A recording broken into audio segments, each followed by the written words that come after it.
And we are live. Welcome, one and all, to Black Sofa. And with me this evening is Scientist Mel and Bad Tempered Badger. Hello. So, Scientist Mel, we were just saying earlier how you've never been on my channel before. I know. This is like a brand new thing. I haven't been here, but I know we've chatted in different channels and stuff. We've never been on your channel before. So thank you for having me. This is exciting. Yeah, you're welcome. Why don't you tell people watching at home, a little bit about yourself, a little bit about your channel, and where they can find you, and all the social media links and whatnot. Okie dokie. I can do that. Well, I'm known as Scientist Mel. That's pretty much everywhere on social media. So twitter.com/scientistmel. My YouTube channel is Scientist Mel. If you get lost, just type in scientistmel.com and you can find me there too. So I do science communication. I'm in academia currently, so STEM academia. I was previously a high school teacher. I've moved towards university now. And kind of what I do is I make hard science accessible. So I like to take very difficult topics, and usually most of the time my topics are viewer generated, and they're like, hey, I'd really like to learn about this. And I'm like, fantastic. So I'll put a little show together. So on Saturday mornings, 10 a.m. Central, I have the Science of, where I talk about either brand new science research or a particular topic. Last Saturday, it was epigenetics. And so I'm not certain what I'm doing next Saturday. And then on Sundays around noon, I'll be airing a show called This Week in BS. So it's This Week in Bad Science. And I usually have a guest on, and we talk about bad science in their field, and we just poke a lot of fun at it. It's like a little comedy show, so it's kind of fun. Cool. And Bad Tempered Badger. Hello. Hello. Why don't you tell people who you are and where they can find you? Well, I just wanted to say I've seen a couple of your sciencey videos, Mel, and I thought they were very well put together and explained things very clearly. So I just wanted to say, greatly appreciated the stuff I have seen. Right. Hello, I am the Bad Tempered Badger. I talk about stuff on the internet. My channel sort of started off doing largely just rambling about things that interest me, from opposing what I perceive as harmful religious topics to talking about things I like nerd stuff, often Star Wars, and a bit of storytelling and stuff like that as well, and also some nature videos. My sort of other activities include, I do sort of nature activism, a bit of that. I do some care related stuff, and I'm a badger. So if you want to find me anywhere, you can find me Bad Tempered Badger on YouTube, Bad Temper Badger without the D on Twitter, because the D added too many letters. And I'm also on Minds Gab and Pornhub, but don't look for me on there because there's nothing on there. I set it up literally so I could say that.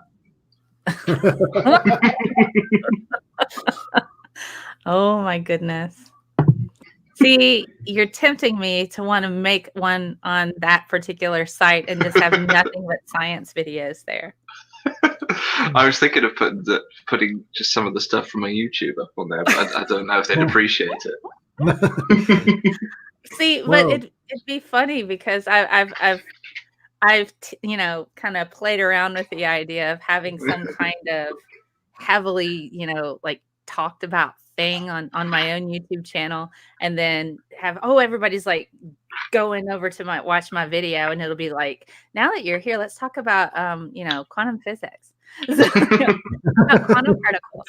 Now I may have done that once with a controversial title, and then actually I'm going to talk about what I want to talk about. This made me so mad though. When I go and I'm like looking or something, and I'm just like, but it's okay.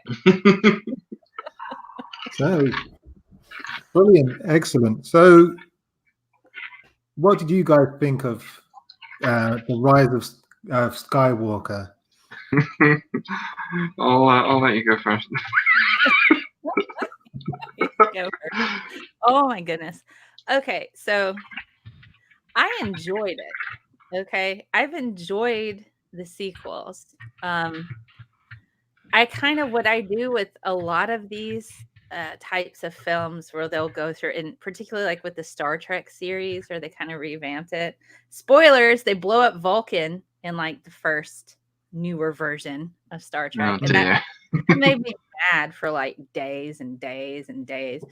So I kind of treat it as for that, I was like, this okay, so this is kind of like fan fiction.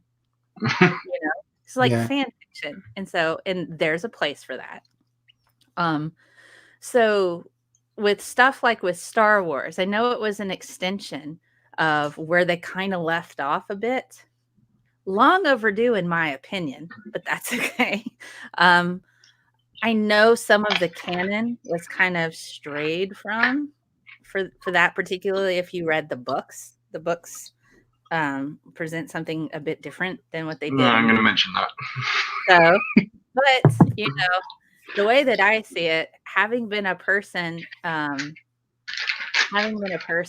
has grown up watching Star Wars and superhero things and reading some of the comics, not a whole lot in the comics, not a whole lot into the books, I still found it an enjoyable film. I still can enjoy things, even if they stray from a particular type of canon. If it's done well, if the story is exciting, if the characters are engaging, then I can get on board with it. I enjoyed it. I thought there was a lot of action. I thought the twist was kind of cool and possibly predictable a little bit. I don't know. I thought I enjoyed it. I mean, they break physics all the time. So if we're going to talk about science on that, everything's wrong. But,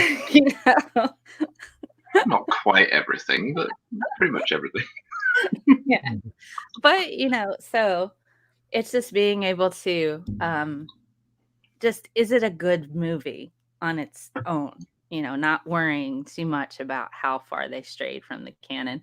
And that's got to be whether or not can you accept that or not as a fan, What do you think? I suppose I should join in and say no, not easily. I'm what has become known as a Legends purist. Okay. My investment in Star Wars for decades has been reading all of the ancillary books and stuff. Okay. So for me, it was kind of, as soon as they announced, right, we're not going to be following that continuity, I was like, well, you're not making Star Wars anymore. Right. So for me, as soon as it deviates from the book continuity, it is wrong by default. That being said, now that we've dealt with the Rancor in the room, I enjoyed The Force Awakens. It was not to me a Star Wars film in the sense that it followed the original, the actual expanded universe, but it was an enjoyable film. I think if you divorce it from being Star Wars, it's a good film. It's enjoyable.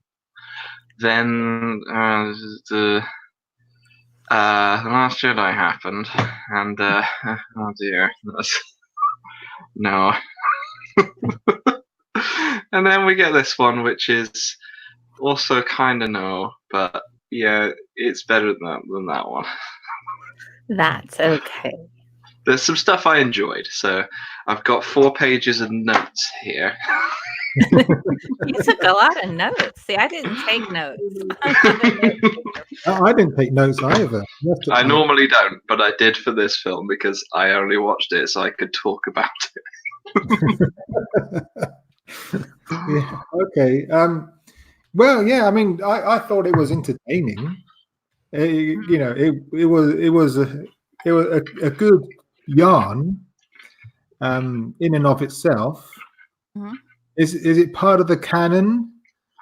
I'm not sure, but Not to me. I think the way I see it, The Force Awakens was kind of a soft reboot of A New Hope, Mhm. and it was okay. It was fine. We had the characters that we know and love, and we got to meet some new characters as well. Right. Mm-hmm. But I thought that they were going to then let the new characters go off and have their own adventures. We were going to see Rey, Poe, Finn, you know, and some of the other new characters go off and do their own thing now. You know, but in the second film, they completely messed it up. You know, this mysterious character Snoke. You know, Excuse me giggling. We were in the Force Awakens. We were thinking, who is this guy? You know, and why is he so strong in the Force? You know, it doesn't matter. You know, he's just going to die then. Oh, okay. No, And, right? Yeah. Yeah. I'll tell you. One thing I did enjoy about The Last Jedi was Snoke's dressing gown. I looked at that like, that is fabulous. That is something that I would wear all the time. I felt it was a bit too Hefner. It was a bit too Hefner. I would flounce around everywhere in that dressing gown. I'd actually pay money to see that. Oh my goodness! But you know, but anyway, so yeah, and so Snoke doesn't matter. Rey's a nobody. You know, the Force it should come to an end. You know, Luke has become this grumpy old codger. You know, it's all a bit of a though. You know, I thought that Mark Hamill was just playing what he said when they were making more films. Just they'd knock on the door, go away. But the plot for the second one was all over the place. It was just one bad decision after another, I thought. Mm-hmm. But anyway, for this one, I think JJ Abrams, he at least seemed to have listened to the criticism from the fans, and he tried his best to do something about it, and he tried to answer all the questions, but unfortunately there were more questions and more plot holes, so it didn't quite work for me, I'm afraid. One of the notes I wrote down while I was watching it was, let me just see how I phrased it at the time. I feel like I'm watching this film on fast forward, because it felt like it was 2 films trying to be crammed into one film, and it never quite managed to properly resolve any of the plot points, and none of the places we went to were kind of introduced or set up. Just there, like, turned up on that Smugly planet. I don't remember what that place was called, and I don't remember anything about it other than it was snowy and they had to get off it. Yeah. Yes. Yes, I mean that's a fair criticism. There are a couple planets they went to. I don't remember the names, but to be fair, I'm terrible with names anyway. So I don't know if that's a me thing or a movie thing. But like, don't remember everything all the time. But I don't know. I enjoyed it. I enjoyed parts of it. You know, I try to go into a movie like that. I'll say most movies like that. There's just some movies I just will not go see. I just cannot make myself do it. And just with certain in the fandom areas, if we get into like superhero stuff, I could like tell you movies I will never watch. Just can't. No. If we want to get into that, I got some comments, but oh god. But I am. You know, Star Wars. I try to give it a shot.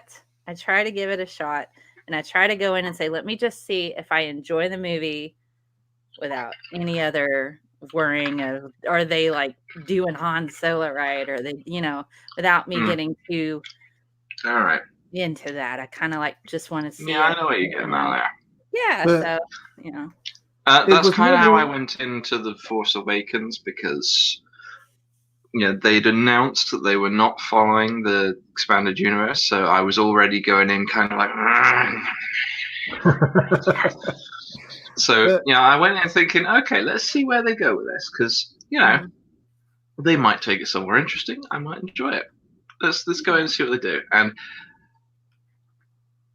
it was already on a wrong foot for me, because at the amount of time after Return of the Jedi that this set of films is set, they should just be rebuilding after the Yuuzhan Vong War, according to the book continuity.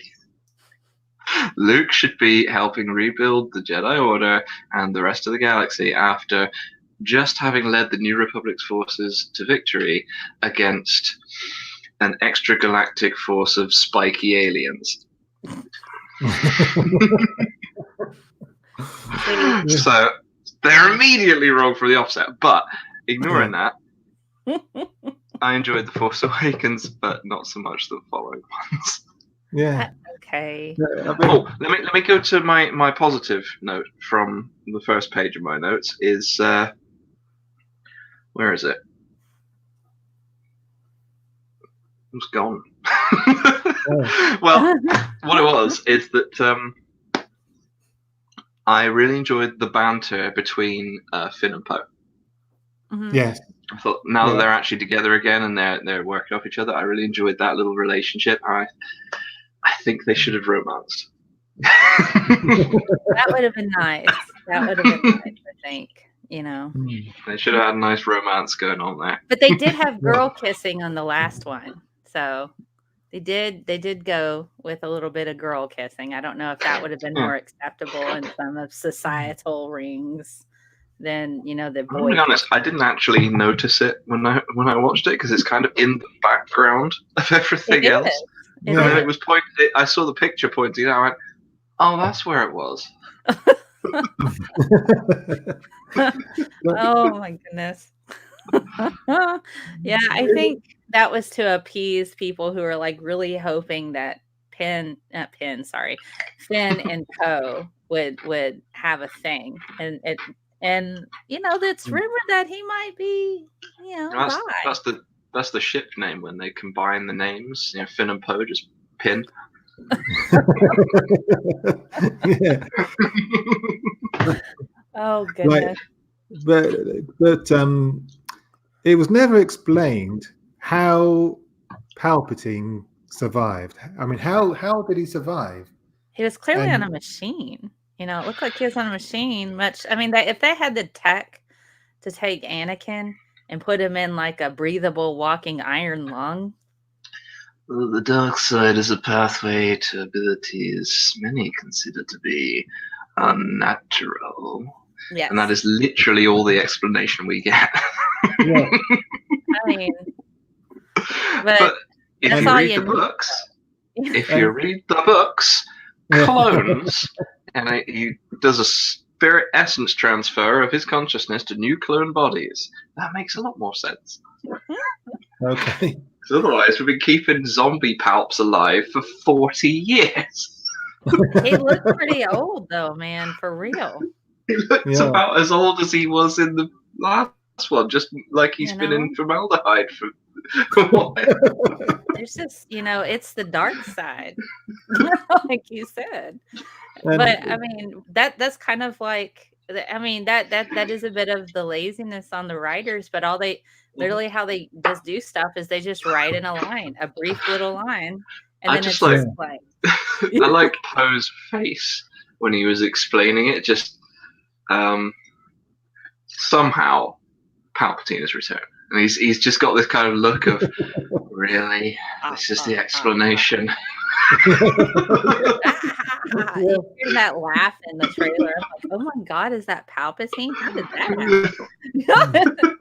It's like JJ got together with his committee, and they were like, okay, so we really screwed up with the second one. How can we rescue this? Shouldn't have let Ryan do it. I know. Let's do some really great writing. No, screw it. We'll just bring Palpatine back.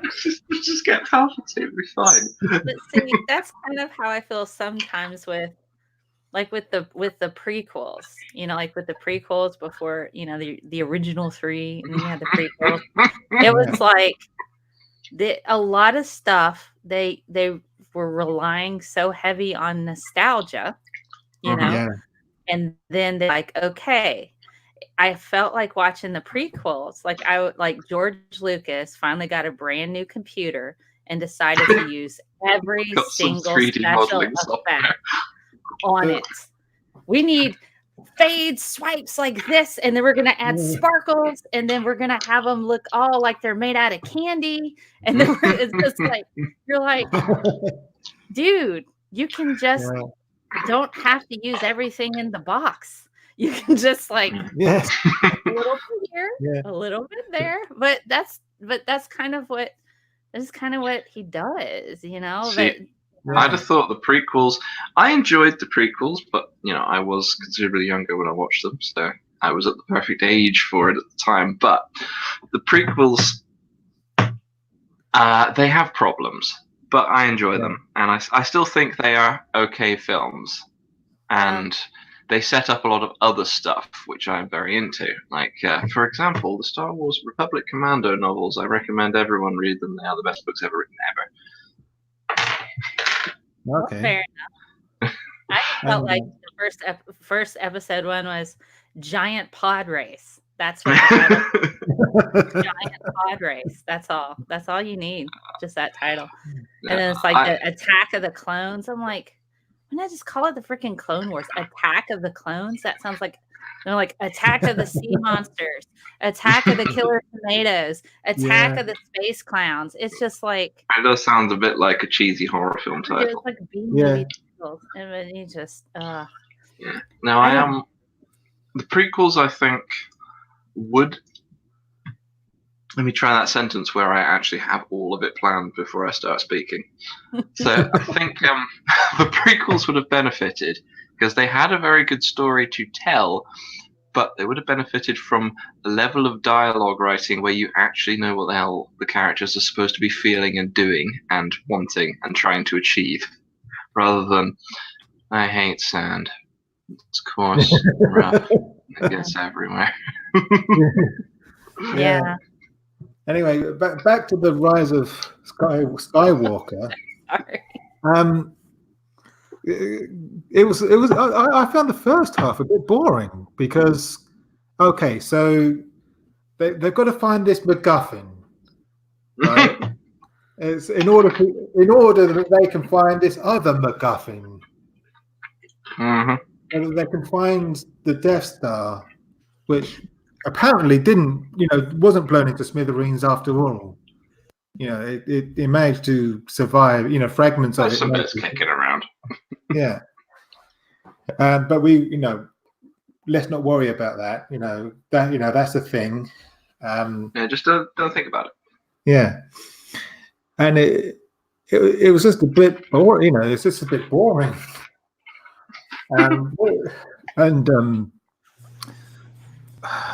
It just there's a lot of things thrown in for convenience. It's just so convenient that there happen to be two MacGuffins, one for Kylo Ren and one for Rey to find. It's a very convenient number of MacGuffins. Yeah. I'll tell you my notes from the opening. This title crawl reads like it was written at the last minute by the intern. Palps sends message. Why? Yeah. Yeah. It doesn't make sense. Kylo still can't use a lightsaber. Is Kylo supreme leader, or is he a lone dickhead in a single fighter? Why are you not bringing your entire massive fleet, you idiot?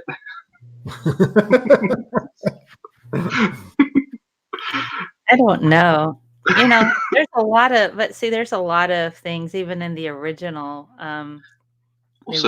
films where there's just like they're making kind of stupid decisions too. So I think maybe stupid decisions are just kind of part of the charm to a degree. They're not normally quite that stupid. Like the Emperor doesn't normally fly in his shuttle by himself, just like, hi, it's me. Although he apparently is that stupid in this film. Well, I think he's also a bit more bullheaded and stubborn, so I think he left all his marbles on the Death Star. Well, I think it was kind of obvious he had something to prove and he didn't really want anybody's help, and he was trying to prove himself and say, I don't need this guy. I don't need Snoke. I'm just going to do this because I'm trying. I think he had like a constant, I've got to prove I'm as good as my grandpa or better. And I think maybe that was kind of part of that. I don't know. That's just my take. Very pig-headed, stubborn, and wanting to do the thing, and without any kind of input or help. So, because he clearly didn't want to listen to anybody, not even his parents, or, so. So. And I'm back. Sorry, I had to attend to one of my younglings who came down saying that she is not feeling very well. Oh no! But don't go with the Anakin method. But sure, she'll be fine. Good. Where? What have I missed? Palpatine was stupid, and also Kylo was stupid. Okay. I'm just gonna say pig-headed and willful and belligerent and wanting to prove a point, even to their own particular death, But that's always Palpatine, kind of though. Yeah. Yeah.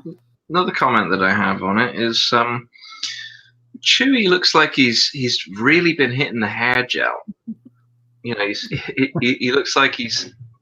If you took Chewie from the original trilogy and said, right, Chewie, you really need to like comb your fur. We're going for like a formal dinner. So he's gelled everything perfectly smooth. Yes. All I gotta say is we can't get too weird on Chewie because Star Wars Christmas special. They all Grandpa is a freak.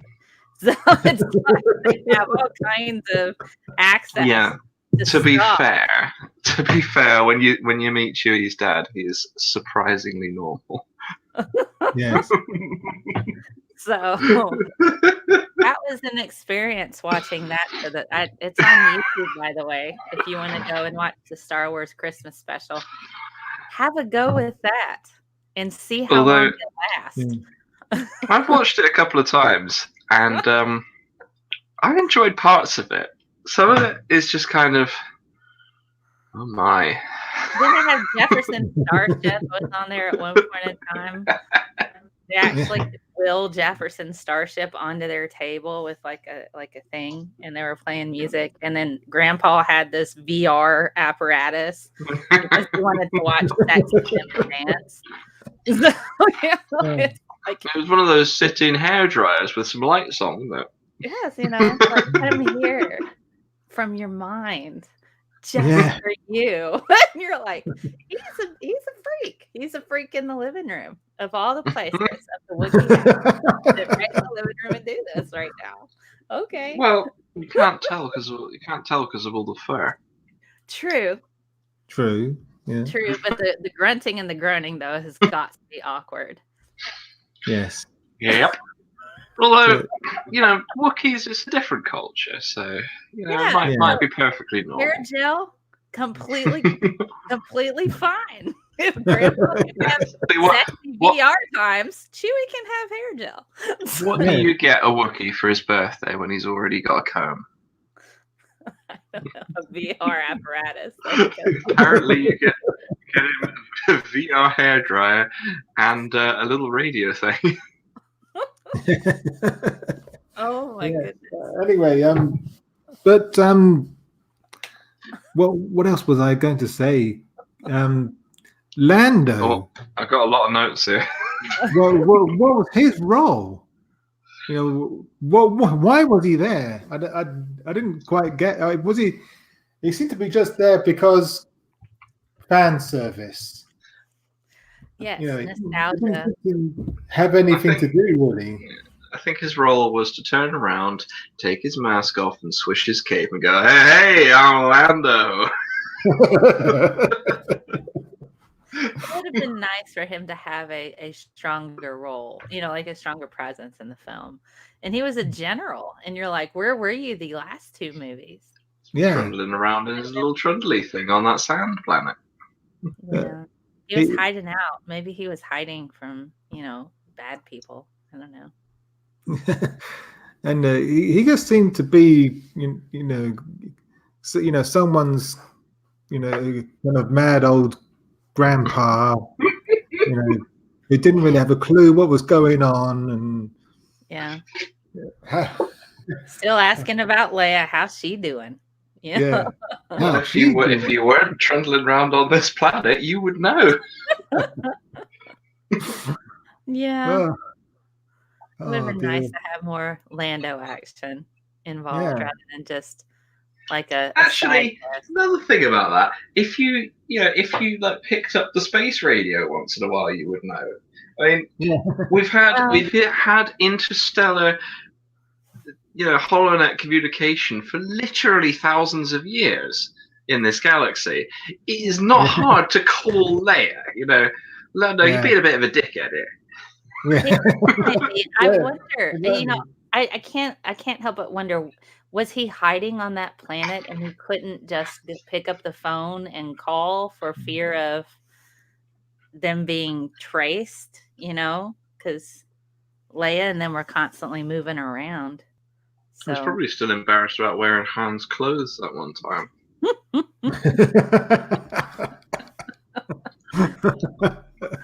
He had a thing for Leia. Actually, no, that's probably what it was. Because in Return of the Jedi, they're doing the Death Star run, and he knocks the radar dish off the top of the Falcon. So after that, he just went into hiding for 40 years. Yes, that's where it was. Exactly. And force healing. That's a thing. Yes. Now that's a thing that has been well established in the expanded universe. So that is the one bit that everyone's complaining about that I have no issue with. That is in the books and the games and everywhere except the films. That's been around for a long time. My note from that segment with the snaky doodle is. Well, where's my note from that bit? Oh, Rey's actually finally acting like a Jedi. Well, she had to get there. Even Luke had to get there. Late life Jedis, is what we call them. But she had to get there and sort it out. I think it's fair for her to take a little while. Yeah. And to find out that Leia had been training and all that, that was pretty cool. That's awesome. But an example of the Force healing thing is if you play Jedi Academy and you play through the campaign, literally the first Force power you get is Force healing. No, not the first, you get Force push first. But literally the first Force power that you choose yourself is Force healing. Because if you choose any of the other powers first, you're an idiot and you'll die because you can't heal yourself. Okay. I liked it. I thought it was cool. And I thought the trade-off at the end was fair, I thought the trade-off was fair. Not And, spoilers! Should we say spoilers? Still in the I think we should have made it clear right from the start that there's going to be spoilers all the way through. Put a spoiler alert in the title. By the way, spoiler alert. Oh my goodness. I thought the trade-off, I thought it was appropriate. I wished, but since she was like stone cold out, she was gone. It was going to take all of his life force to get her back, and I thought, well, the thing there is the Force healing as it's portrayed in the expanded universe doesn't work quite like that.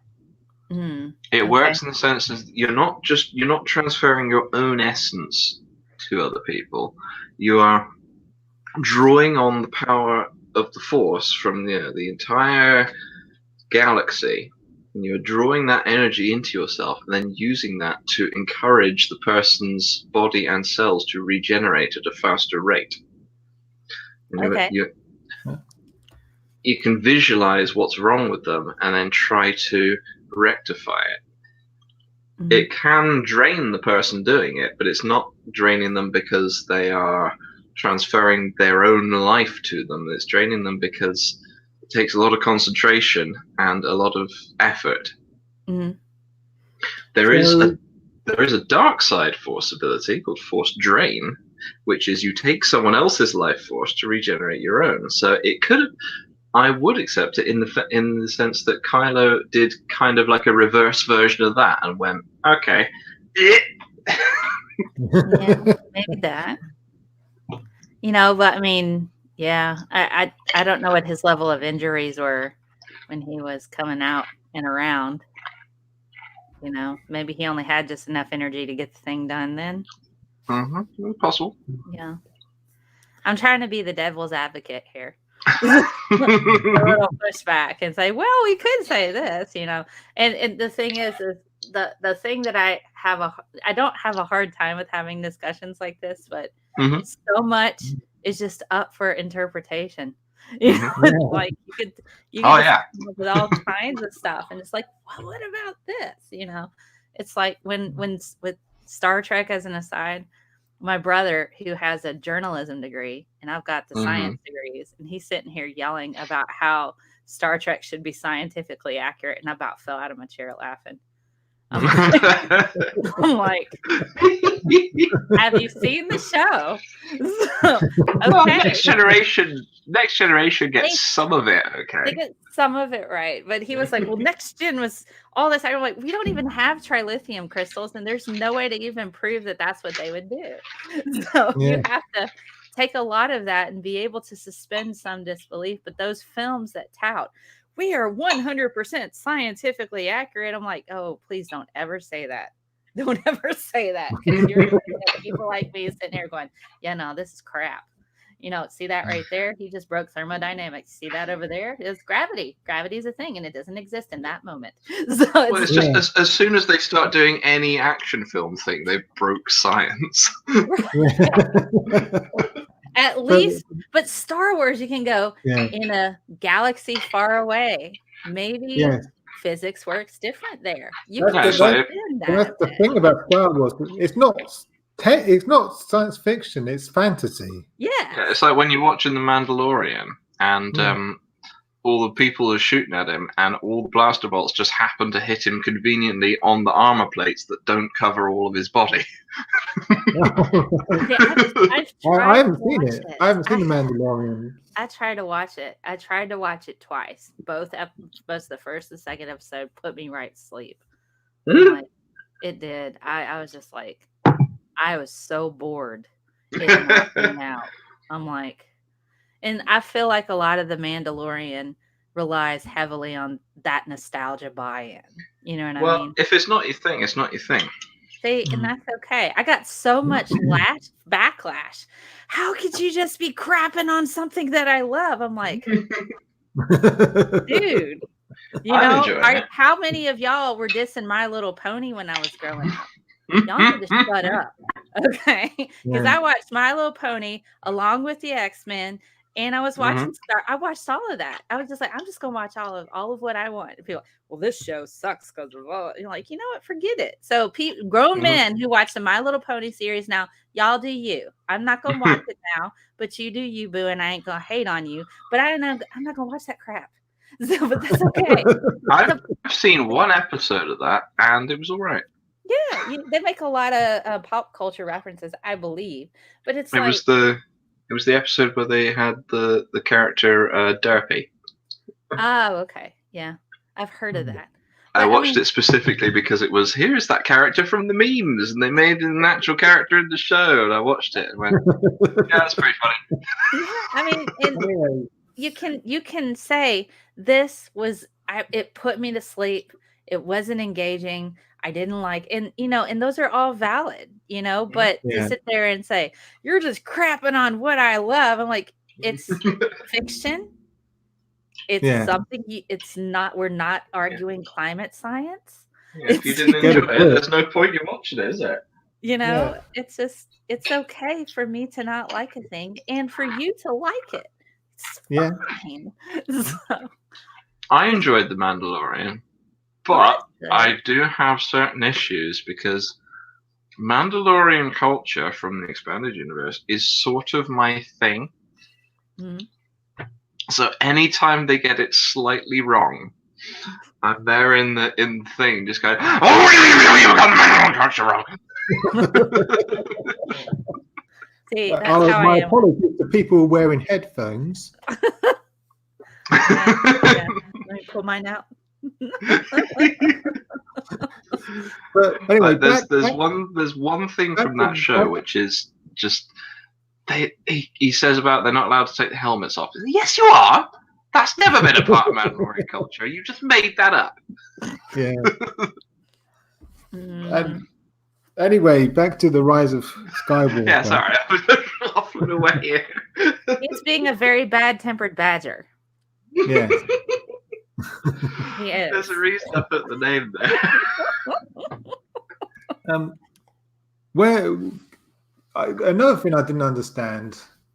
Well, where did those cloaked figures come from? Who Palpatine's disciples? Minions. Oh yeah, I was going to mention that as well. Who are all these people? I wasn't sure. I think they just probably live there, and he's just growing his own little Sith cult or something. It's great. We just live here. We don't even know who this guy is. He just said there was a rock concert on. It's a rock concert, and we stayed for the cable TV. Yes. We got great cable TV here, guys. It's wonderful. The food sucks. The cable TV is great. And it's never explained in what way is Rey Palpatine's granddaughter. I know. Did I miss something or? Yeah, that implies some things that I do not want to picture. Because he had a daughter, or was it his daughter or his son that got married and had? So he had. When did he have a son? Well, when did that happen? I'm gonna say one line from Palpatine has said before, but in this new context, I think right. So now imagine Palpatine. I'm not going to say any more detail about the circumstance, but imagine Palpatine with his Palpatine face on, just going, rise. That's all I'm saying. Wow. Oh my goodness. Let's play the Death Star Imperial theme. Dun dun dun dun. It's like a good Just a beat for slow him. rising with the Imperial March play. God. That's got a good rhythm. Dun dun dun dun dun dun dun. Maybe he needs the rhythm. Anyway, so my notes here for the Sith planet are. Let me just read what I wrote down. Oh, let's just make up a whole new fucking Sith planet instead of the thousands that we already have in the lore. Exegol my ass. Why can't we just say it's on Korriban? We've already got that. Yeah. Maybe Exactly. Maybe it was a licensing thing. I don't know. They own the whole license. But even on the books included. But they own the whole license. Okay, I wasn't familiar. I'm thinking it would be interesting to see if there's any kind of legal issue associated with some of the books. If that was the I thing. know of. You would have thought that the Death Star would have crashed onto Endor. I believe it did crash onto Endor, and that's where I'm going to swallow this. What you eating, man? It sounds good. Pringles. Can't eat just one, right? You're like, apparently not. Just once get you them crash, like a you just can't split. But I think it was on Endor where the Death Star bits were, but it was not the bit of Endor that we saw in Return of the Jedi. Because if you watch the straight-to-video Ewok films, right, the Forest Moon of Endor is not entirely forest. By the way, don't watch the straight-to-video Ewok films. Didn't they have the Christmas Ewok film as well? Yes, and it was bad. But also, the Ewok films contradict Star Wars continuity because Wicket, the Ewok that Princess Leia bumps into in Return of the Jedi, apparently in the Ewok films, which are set before that, learns to speak English, or Galactic Basic as it's called there. Right. And then suddenly forgets it for when he bumps into Leia in Return of the Jedi. He's just there going, yeah, again. Yeah. Well, he had his memory erased. You're immersed in that environment for so long. To be fair, okay, I speak English. When I moved back here, and I'm in the deep South now, I used to live out west. And I'm back, and I grew up out in the deep South. When I moved back, I could not understand anything people were saying. Their southern accents were so thick, and in the South, they blend letters together. And so it's just like you could have like a 3-syllable word will really be like one. And you're like, oh my God, what did you say?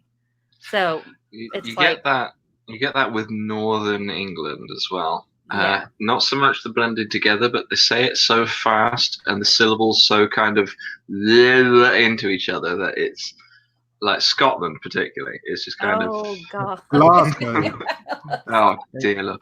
I watched a thing. It was an American lady she was in Glasgow, I think, trying to talk to somebody. It's like, help me understand the accent. And the guy just starts talking. Well, it's a really hard accent to understand. She's there going, what? Let me get you to say that to my phone really quick for me. What did that translate? Okay. Oh my God. No, the voice recognition can't do the Scottish accent either. I know. I love that sketch. There's a sketch with 2 guys in the elevator going, yeah, that's the one. 11. Say it like an American. 11. Please select your floor. Anyway, I just look at my notes. And spoiler alert again.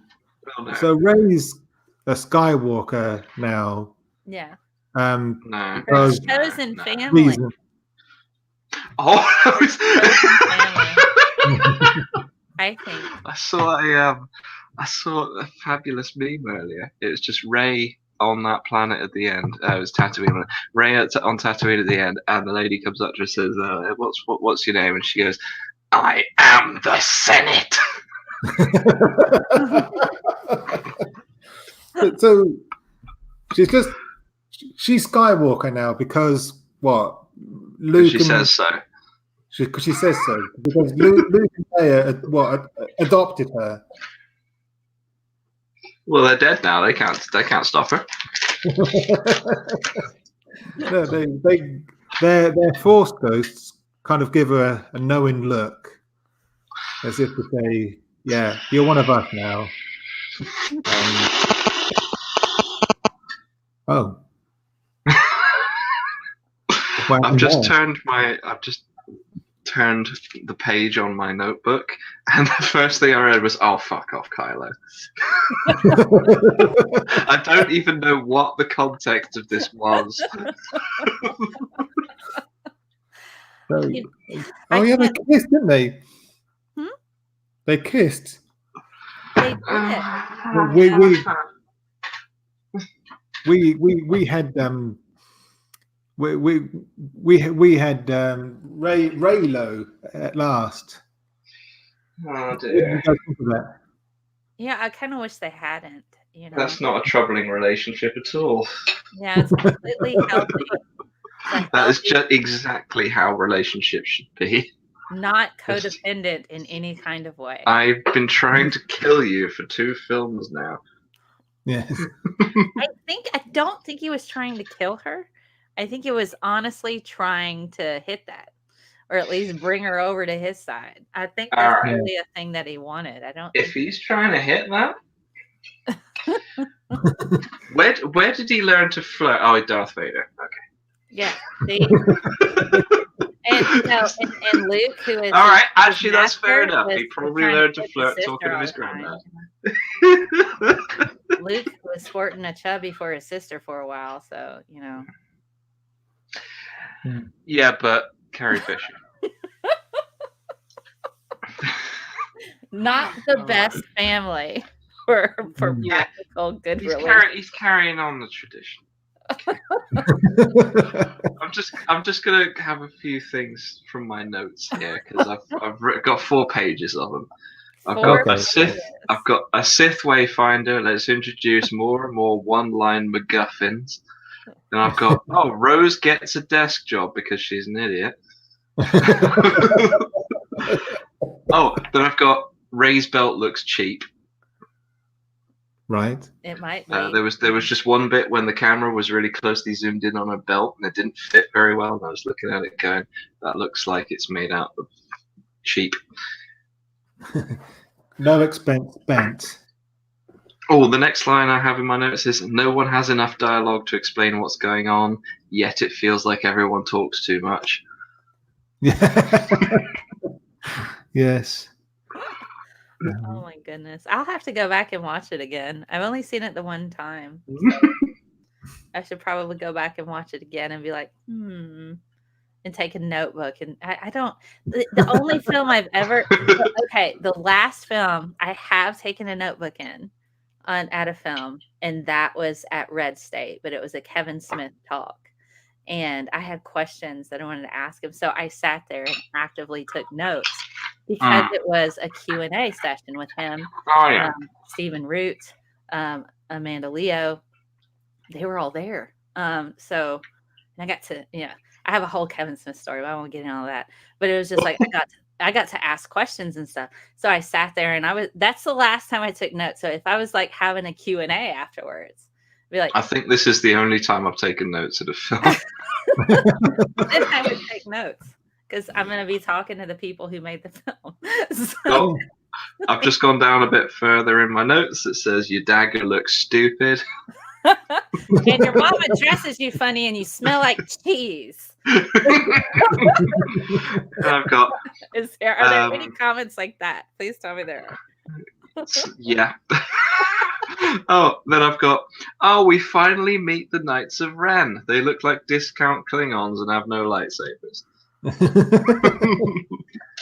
But we should have had the Knights of Ren right from the word go. I think The Knights of Ren.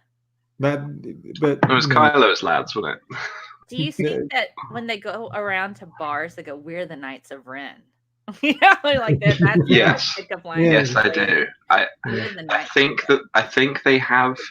think they all have names and nicknames for each other, and they turn up to bars and introduce themselves as like a crew, and they walk in like, "Yep, we're the Knights of Ren." Do you think one of them's name is Chad and has blonde Chad hair? Red. Yes.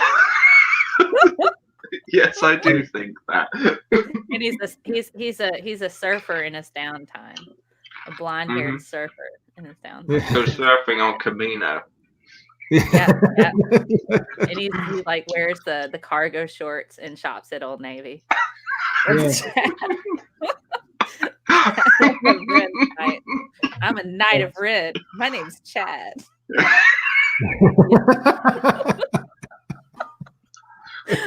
Oh goodness.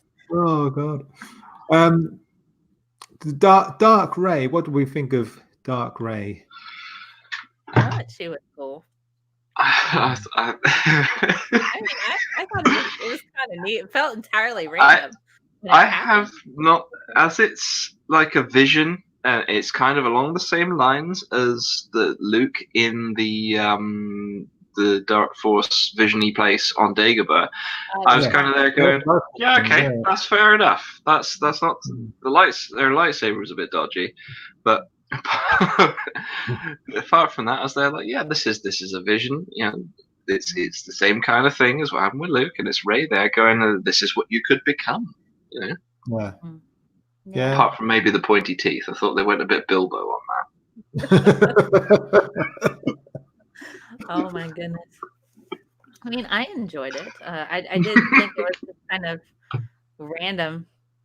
I was like, why at this moment? But it's all right. I guess you can't control your visions. They just jump up and bite you on the butt whenever they just show up. I guess the most inopportune times. Yeah. Anyway, go on. Another line from my notes here is, this is that smuggly planet that says, this place looks interesting. Dark, snowy, and full of smugglers. I bet we'll leave before learning anything about it. And, yep. Well, I mean, if they told you, they'd have to kill you, Badger. I mean, that's the rule. And of course, we meet. That's where we meet. Oh, and then they blow that planet up later on. I've got further down in my notes. Boom! There goes the only interesting planet. Didn't need to know it. It was fine. They blew it up. They're like, nah, you don't need to know that. Notes on the lightsaber duel on Death Star half between Rey and Kylo. I've written down. Here they go again, swinging to miss, no tension. Reverse grip, not even pretending to be aiming for each other anymore. Luke would have killed both of them in 2 seconds flat. Yeah, but Luke's a master, though. Yeah. Luke's a master. Wicked smart, later on.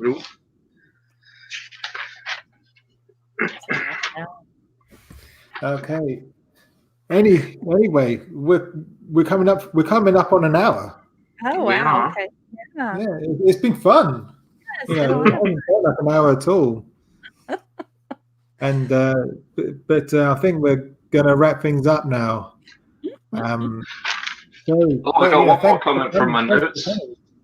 One more comment from my notes. Rey's lightsaber that she builds at the end out of like a bit of her staff thing. I thought that looked pretty cool. Yeah, that was really cool actually. I like the little swivelly section to turn it on. Yeah, that was cool. Yeah. One question I want to ask you guys before we go. What do you guys think is the future for Star Wars? Probably Star Wars stories, little side stories like they did with Rogue One, the Han Solo one, stuff like that. I think that's probably what they're going to go. And it looks like TV series. It looks like there's an Obi-Wan show that's been greenlit. Yeah. So, TV shows and Side stories, like side quests. I got 2 answers for you here. One is what I think is going to happen, and 2 is what I would like to happen. What I think is going to happen is we're going to have lots of little side doodly-doos with lots of nostalgia, like in The Mandalorian, where you have all the Stormy Boys show up. Yeah. And you have all the little things that we've seen before wedged in there, like pulling out little things from the Clone Wars and stuff like that. And I think they're going to have to try not to do very much involving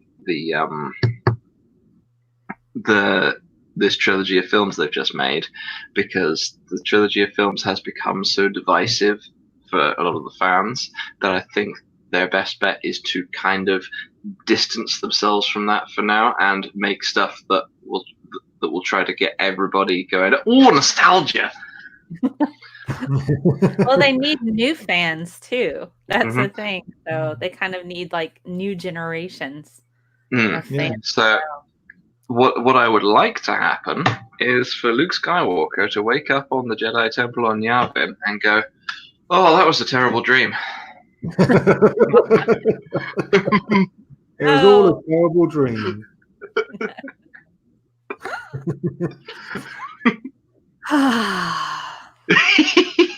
Like was that the dynasty, and the dynasty, right? If that was like a thing that they did in the 80s. That was a common boy in the 80s. It was all Han Solo comes out of the shower and Luke wakes up.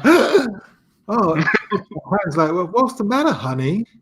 I just had this terrible, terrible dream. I dreamt that I threw the lightsaber over my shoulder. I mean, what's that about? These little fluffy things that Chewbacca was eating them. Hollering in the kitchen, looking for and I was drinking the milk from this weird alien on the beach. It was gross. It was very kind of alcoholic. Milk was great. I just wasn't. Milk was great. I just wasn't keen on where I was getting it from. And there was this emo terrorizing everyone. He's an emo with a glow stick. Get off my lawn! Damn kids! Don't make me throw my lightsaber at you again. People would just start harassing him just to get him to do that, I would think. Yeah. This thing that he does when we stand outside and heckle him. Yeah. He comes out with I saw Luke, Mark Hamill was on that mean tweets thing on Kimmel's show. The tweet he was reading was, as Mark Hamill gets older, he is turning into Yoda. Have you seen that dude lately? He looks like Yoda. There's Mark Hamill just looking up from his phone going, mean burn this is. I have to say, I love it when he reads Donald Trump tweets in the Joker voice. That dear. Yeah. Oh my God, that's amazing. It's so much like what the Joker would say. If you haven't checked that out, he's on Audio Boom with those. I just cry with laughter. I love hearing him just read out without any of Trump's intonation. I mean, if you just read the text of his speeches, they make literally no sense. Yeah. Oh, goodness. Oh, anywho. Well, the delivery with Mark Hamill's much better. Yes, Mark Hamill. Well, I mean, he's a very accomplished voice actor, so Oh yes. Oh goodness, this has been fun, guys. Yeah, it has. And I just want to say hello to Compelled Unbeliever as well. Hello. And you've turned up just as we're saying goodbye. You can go back and watch the whole thing. I talk about some random stuff. And we, and Mel kind of looks at me like, what the hell are you saying? Grandpa Wookiee's a freak. There you go. Anyway, thanks guys for coming and talking about Star Wars. It's been great. It's been really great. And so yeah, let's wrap this up. It's goodbye from me. And it's goodbye from them. Good for having me. And it's goodbye from him. Don't forget to like and share and subscribe and hit the bell icon so that you never miss anything else. Okay. Bye for now. Goodbye.